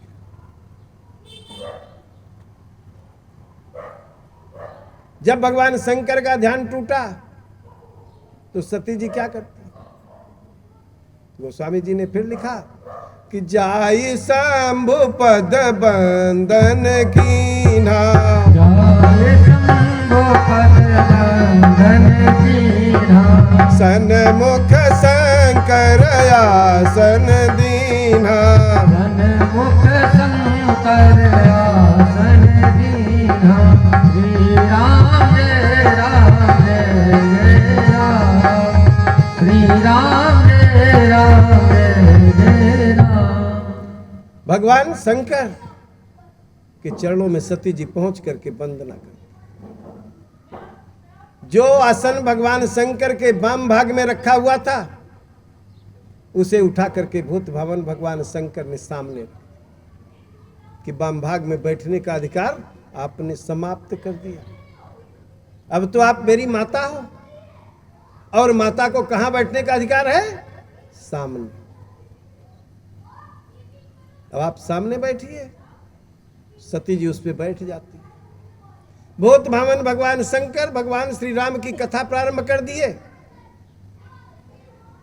जब कथा कहने लगे, इतने में आकाश से विमान उड़ रहा, अनेकों विमान, जिस पर देवताओं की स्त्रियां बैठी हुई मंगल गीत गाती हुई जा रही। उसे सुनकर के मुनियों का ध्यान टूट रहा है। सती जी भूत भावन भगवान शंकर से पूछती कि हे नाथ, ये आकाश में जो विमान उड़ रहे हैं, स्त्रियां मंगल गीत गाती हुई जा रही हैं, ये कहां जा रही? तो भूत भावन भगवान शंकर ने जब कहा कि तुम्हारे पिता प्रजापति दक्ष यज्ञ कर रहे हैं,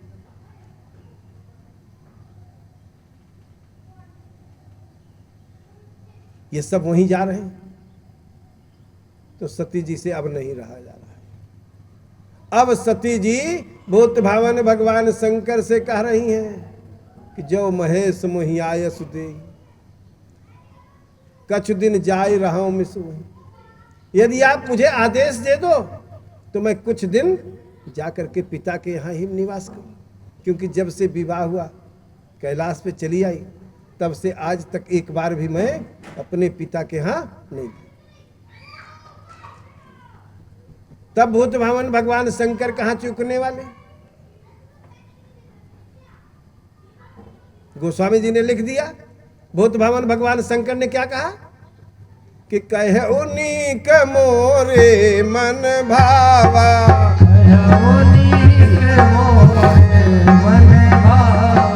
यह अनुचित नहीं नेवत पठावा, अनुचित नहीं नेवत पठावा। श्री राम जय राम जय राम, श्री राम जय राम जय राम। भगवान शंकर ये कहते हैं सती से कि तुम जो कह रहे हो ये मुझको भी अच्छा लग रहा है, मैं भी चाह रहा हूं तुम चली जाओ, पिता के यहाँ कुछ दिन रहो, लेकिन अनुचित यही है कि तुम्हारे पिता हमारे यहाँ निमंत्रण नहीं भेजे। तो सती जी भी कम पढ़ी लिखी नहीं थी, BA MA सती जी भी पास थी, हो सकता है PhD भी किए रही हो, तो सती जी कहती हैं कि यद्यपि मित्र प्रभु पितु गुरु गेहा, जगत मित्र पितु गुरु गेहा, जाई बिनु बोले न संदेहा, जाए बिन बोले न संदेहा। श्री राम जय राम, श्री राम जय राम। सती जी कहती हैं पिता के यहाँ, मित्र के यहाँ, गुरु के यहाँ, देवता के, ये 4 स्थान ऐसे हैं जहां पर किसी के बुलाने का इंतजार नहीं करना चाहिए। यहां तो बिना बुलाए भी चला जाना चाहिए। तो भगवान शंकर डबल PhD रहे भैया। भगवान शंकर ने तुरंत सती जी को जवाब दिया कि तदपि विरोध मान जहाँ कोई,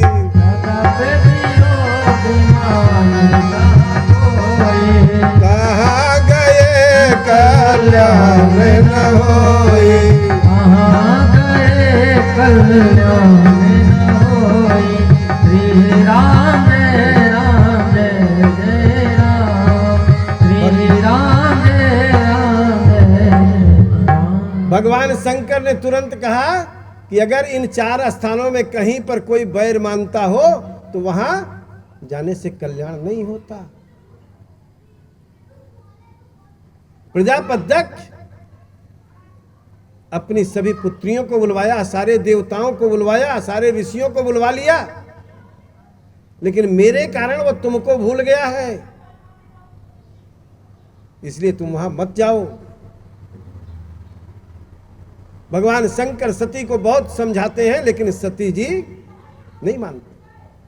संसार में केवल 2 हट है ऐसा जिसके सामने बड़े बड़े देवता भगवान शंकर जब झुक गए तो हमारी आपकी क्या बात। एक स्त्री हट और दूसरा बाल हट।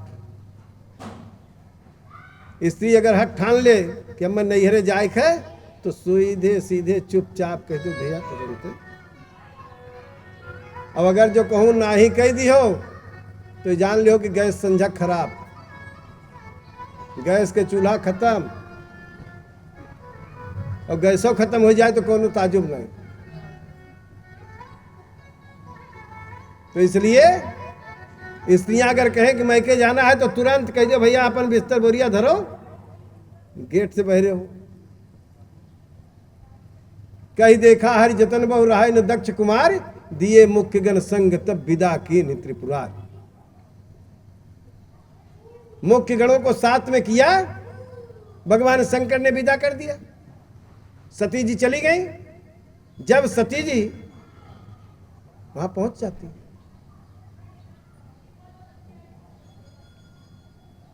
तो सादर भल ही मिली एक माता, सादर भल ही मिली एक माता, भगनी मिली बहुत मुस्काता, भगनी मिली बहुत मुस्काता।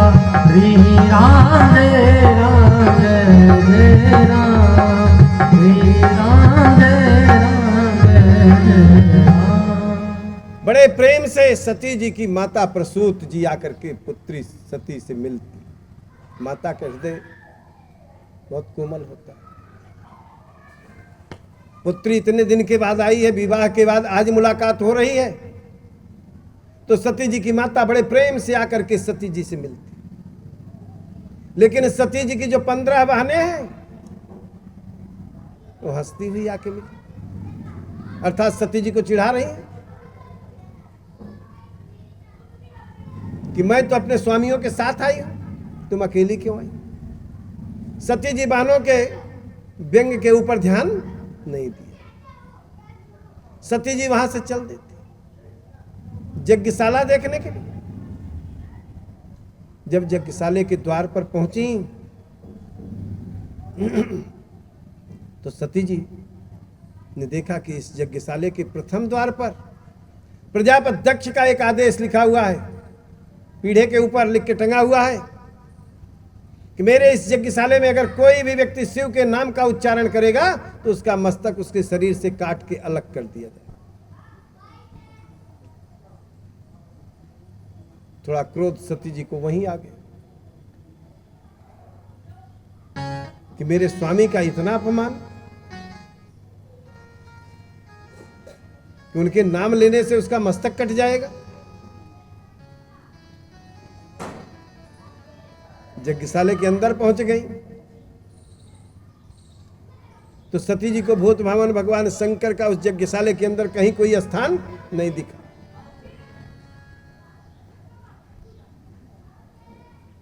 और सती जी को देख करके प्रजापति दक्ष का पूरा शरीर क्रोध से जल रहा है। गोस्वामी जी ने लिखा है कि दक्षन कछु पूछी कुशलाता, दक्षन कछु पूछी कुशलाता, सती बिलोक जरई सब गाता, सती बिलोक जरई सब गाता। श्री राम जय राम जय राम, श्री राम जय राम जय। दक्ष ने सती जी की कुशलता नहीं पूछी और सती जी को देख करके प्रजापति दक्ष के शरीर में क्रोध उत्पन्न हो गया कि बिना बुलाए आ गई। नहीं बुलाया था तब भी ये आई है। सती जी के ऊपर दृष्टि जैसे भृगु ऋषि की पड़ी। तो भृगु ऋषि तो पहले से दक्ष के अनुयायी हैं। भृगु जी क्या करते हैं, अपनी दाढ़ी और मूछ के ऊपर हाथ फेरते हुए सती जी को चिढ़ाना शुरू कर दिया। पूषा देव दांत दिखा करके सती जी की हंसी उड़ाए।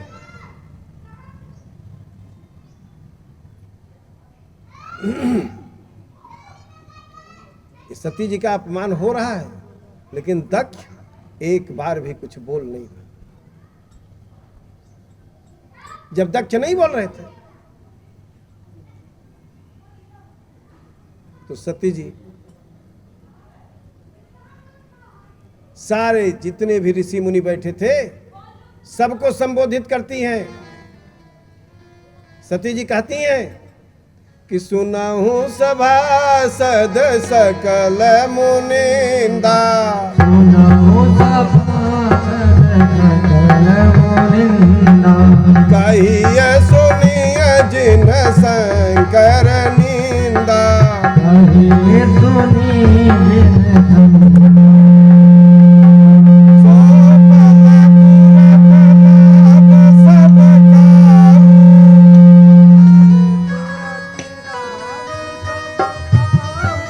भलिय भांति पछिताव पिता हो, भले भांति पछिताव हो।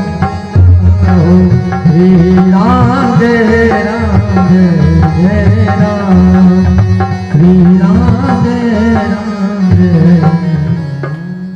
अब सती जी जितने भी ऋषि मुनि बैठे हुए थे, जितनी उस सभा में यज्ञशाला में जितने भी लोग बैठे हुए थे सबको डांटते हुए कहती हैं, हे ऋषियों हे मुनियों, सब लोग सुन लो, जिन्होंने शंकर भगवान की निंदा कान से सुनी है या कही है मुख से, इसका फल आप सबको तुरंत मिलेगा। और हे पिता श्रेष्ठ, आपको भी बड़ा पछतावा होगा। ये कह करके सती जी क्या करती हैं, अस कहियो गयगिनी तनु जारा, अस कहियो गयगिनी तनु जारा, सकल मखई भय हाहाकारा, सकल मखई भय हाहाकारा। श्री राम जय राम जय राम, श्री राम जय राम जय। सबको डांटते हुए सती जी ने योग रूपी अग्नि में अपने शरीर को जला करके समाप्त कर दिया।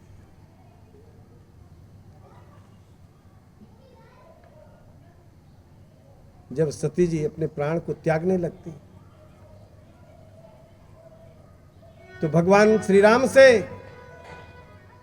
सती जी प्रार्थना करती कि हे प्रभु, मैंने अपनी गलती के कारण आज मैं अपने शरीर को त्याग रही, लेकिन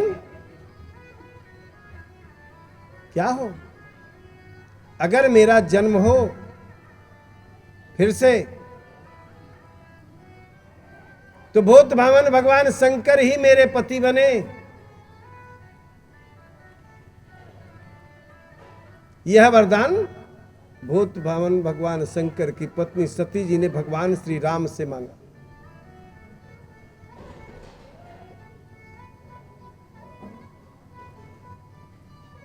सती मरत हरिसन वर मागा, जन्म जन्म से उपद अनुरागा। और इसके कारण क्या हुआ, तही कारण हिम गिर गिर जाई, जन्मी पार्वती तनु पाई। उस वरदान मांगने के प्रभाव से सती जी पार्वती के रूप में जन्म लेती हैं, जो हमारे श्रीमद् भागवत की कथा में नहीं, इसलिए उस कथा को नहीं कहूंगा।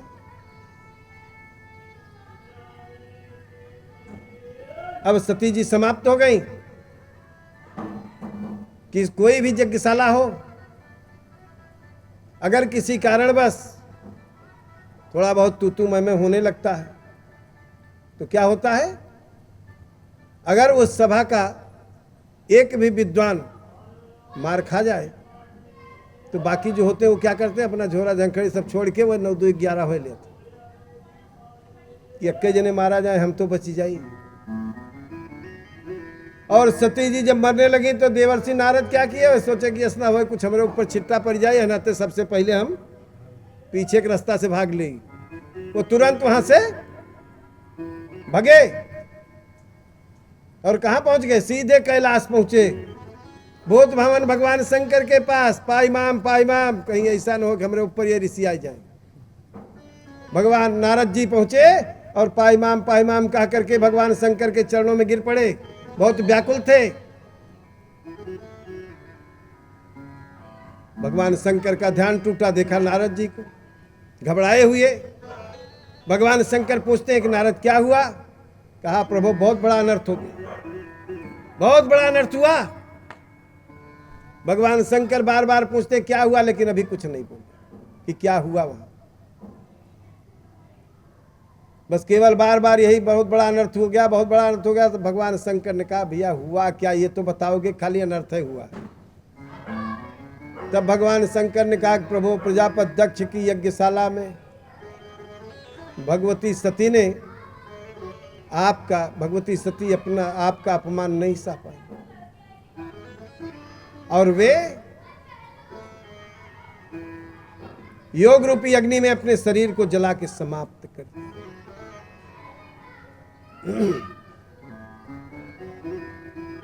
जैसे देवर्षि नारद ने यह कहा तो भगवान शंकर के क्रोध का ठिकाना नहीं रहा। भगवान शंकर कितना क्रोध किए कि भगवान शंकर के मस्तक पर जो जटाएं थीं उनके नाम थे,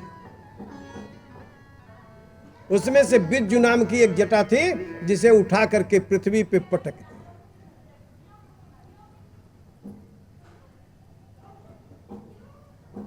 जैसे भगवान शंकर ने बिज्जू नाम की जटा को पृथ्वी के ऊपर पटका, उससे वीरभद्र की उत्पत्ति। वीरभद्र के पास भगवान शंकर के समान 3 नेत्र थे, उनके शरीर में 1000 भुजाएं थीं। शरीर इतना बड़ा था, ऐसा मालूम पड़ता था मानो ये आकाश को छू रहे हैं। हजारों भुजाओं में नाना प्रकार के अस्त्र शस्त्र को धारण किए हुए थे। भूत भावन भगवान शंकर से वीरभद्र ने पूछा, हे प्रभु आदेश कीजिए, मुझे आपने क्यों बुलाया, कौन सा कार्य आपका है जो मैं कर सकता हूं। बहुत भवन भगवान शंकर ने कहा कि तुम प्रजापति दक्ष की यज्ञशाला में चले जाओ और वहां जाओ, जिसने जिस प्रकार से सती जी को कष्ट दिया है उसे उसी प्रकार का दंड देना। अपने गणों को साथ में लेकर के जाओ। वीरभद्र अपने गणों को बुला लिए और सारे गणों को साथ में लेकर के प्रजापति दक्ष की यज्ञशाला की तरफ चल दिए। भृगु ऋषि ने देखा कि आकाश में हवा भी नहीं, कि आंधी आई हो, फिर आकाश में धूली कहां से दिखाई दे रही? इसका मतलब कोई उत्पात होने वाला है। अभी एक उत्पात समाप्त नहीं हुआ, दूसरा उत्पात फिर आ गया है।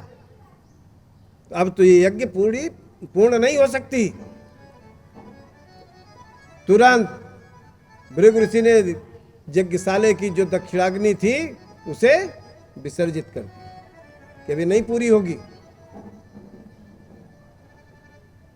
इतने में वीरभद्र अपने गणों को लेकर के यज्ञशाला में पहुंच गए। तो सबसे पहले कौन मिला? भृगु ऋषि, जो अपनी दाढ़ी और मूंछ के ऊपर हाथों को फेरते हुए सती जी को चिढ़ाए थे। तो भृगु ऋषि के दाढ़ी और मूंछ उखाड़ लिए गए। उषादेव दांत दिखा करके सती जी को चिढ़ाए थे, उनके दांत तोड़ दिए गए। जो जिस प्रकार से सती जी को चिढ़ाया था उसको उसी प्रकार का दंड मिला।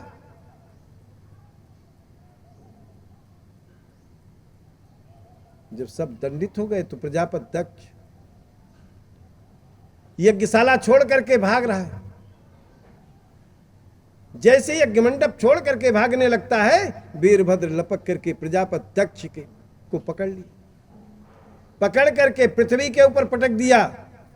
अपने त्रिशूल से उसके उस अभिमानी मस्तक को काट करके अलग कर। जब प्रजापति दक्ष का अभिमानी मस्तक कट करके अलग हुआ तो उस समय वीरभद्र के गणों ने अपने पैरों की ठोकर मार मार करके प्रजापति दक्ष के उस अभिमानी मस्तक को अग्निकुंड में जला करके राख कर दिया। जब उसका अभिमानी मस्तक जल करके राख हो गया तो वीरभद्र के जो गण थे अग्निकुंड में पेशाब करके उस अग्नि को बुझा दिया।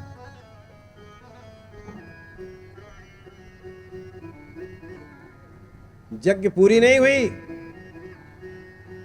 मृतलोक में भगवान शिव से विमुख होकर के यज्ञ आदि कार्य बंद हो गए।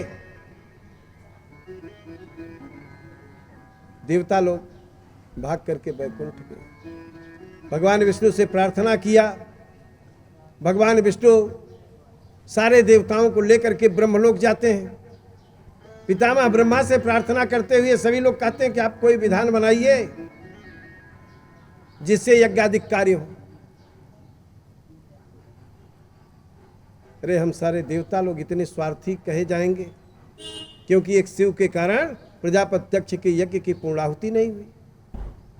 किसी भी उपाय से प्रजापति दक्ष के यज्ञ की पूर्णाहुति कराइए। पितामह ब्रह्मा उठे, सारे देवताओं को लेकर के कैलाश पहुंचे। भूत भावन भगवान शंकर से प्रार्थना करने लगे। जब भूत भावन भगवान शंकर की समाधि समाप्त हुई, सारे देवता लोग प्रार्थना करते हुए कहते हैं कि ब्रह्मा जी के बनाए हुए विधान के अनुसार प्रजापति दक्ष के यज्ञ की पूर्णाहुति कराइए, अपने भाग को ग्रहण कीजिए। भगवान शंकर सारे देवताओं को लेकर के प्रजापति दक्ष की यज्ञशाला में पहुंचे। वीरभद्र को बुलाया। वीरभद्र से पूछा कि प्रजापति दक्ष का मस्तक कहाँ है। वीरभद्र ने कहा कि प्रभु अगर आपने कहा होता तो मस्तक जीवित मस्तक को रखा जाता। मेरे गणों ने तुम्हारे क्रोध में आकर के प्रजापति दक्ष के उस अभिमानी मस्तक को जला करके राख कर दिया। इतने में ब्रह्मलोक की सभा में नंदीश्वर का श्राप याद आ गया। नंदीश्वर ने यह श्राप दिया था प्रजापति दक्ष को कि तेरा ये मुख बहुत जल्द बकरे के समान हो जाए।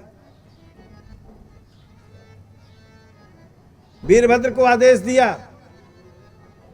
कि बकरे का मस्तक ला करके इनके शरीर से लगाया जाए। तो कोई साधारण बकरा नहीं था, दैत्यराज बल की यज्ञशाला का पूजित बकरा था। उसी के मस्तक को ला करके प्रजापति दक्ष के शरीर से लगाया गया।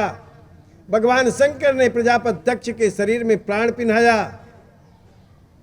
प्रजापति दक्ष के हाथों पूर्णाहुति कराई गई।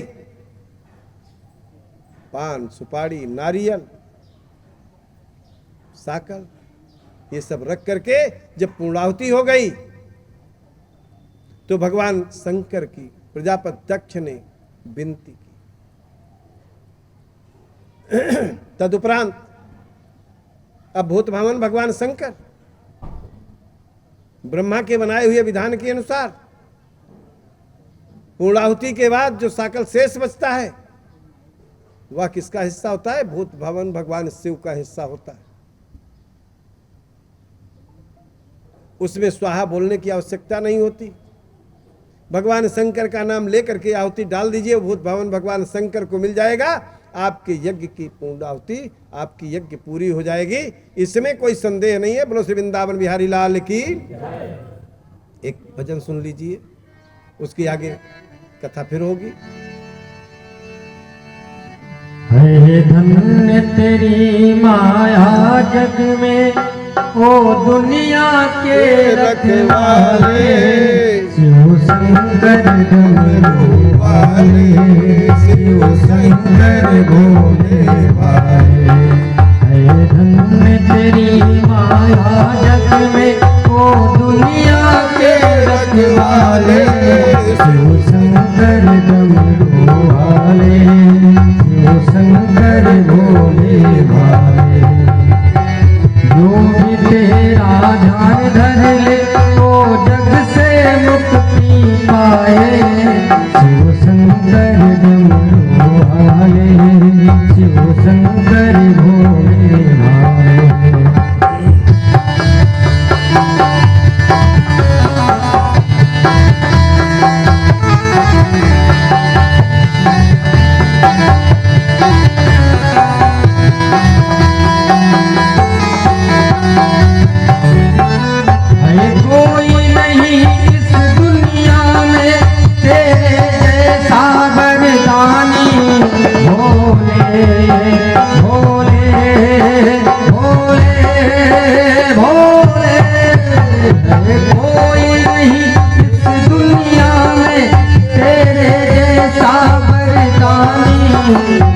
सुमिरन करते नाम तेरा, सब संत ऋषि और ज्ञानी, बाबा संत ऋषि और ज्ञानी। ना जाने किस पर खुश होकर तू क्या से क्या कर डाले, शिव शंकर डमरू वाले, शिव शंकर भोले भाले। है धन्य तेरी माया जग में, ओ दुनिया के रखवाले, शिव शंकर भोले भाले, शिव शंकर डमरू वाले।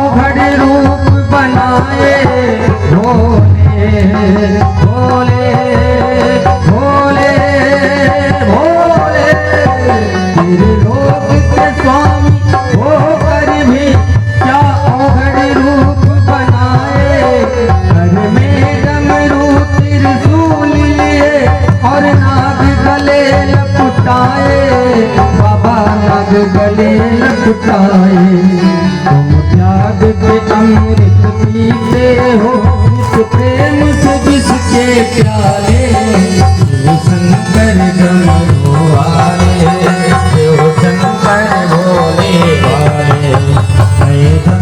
तेरी माया जग में ओ दुनिया के रखवाले शिव शंकर डमरू वाले शिव शंकर भोले वाले